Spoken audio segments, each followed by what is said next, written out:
Alors, qu'est-ce qui peut être important administrativement que le représentant du Bénin à l'ONU peut décider de s'absenter.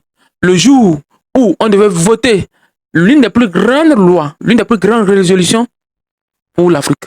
Et moi, je peux dire que cette loi qui, aujourd'hui, demande à ce que il y ait réparation et il y a compensation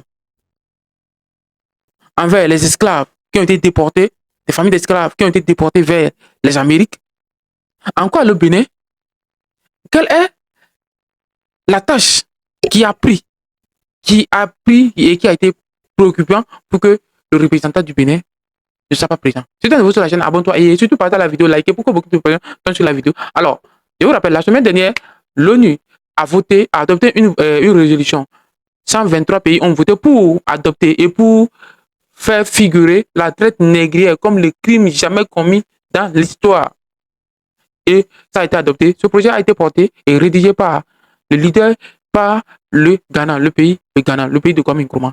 Parce que ce projet a été présenté par le président ghanéen John Dramani Mahama en octobre 2025 à l'Assemblée nationale des Nations Unies. Et aujourd'hui, à peine 4 mois, 5 mois à peine, ce projet a été adopté. Et on se demande, le Bénin, lors de l'adoption de ce projet, le Bénin n'était pas présent.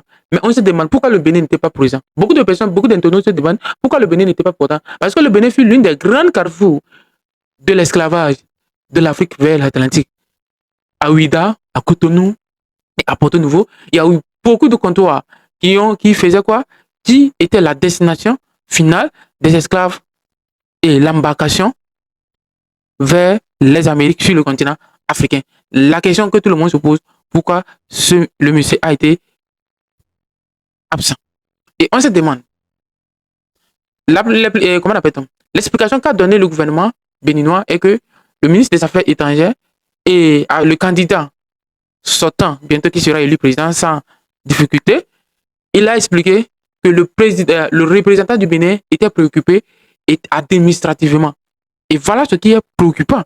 Et qu'est-ce qui, moi, je me pose la question, c'est qu'est-ce qui peut occuper, qu'est-ce qui peut prendre le temps du représentant du Bénin, alors qu'on sait que le Bénin fait partie l'un des pays phares de la traite négrière vers les Amériques.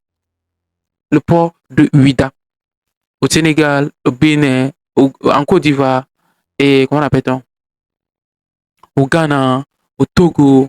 Voilà les lieux où ça a été tellement dur dans le domaine de l'esclavage. Alors abonne-toi et donne-moi la réponse dans les commentaires.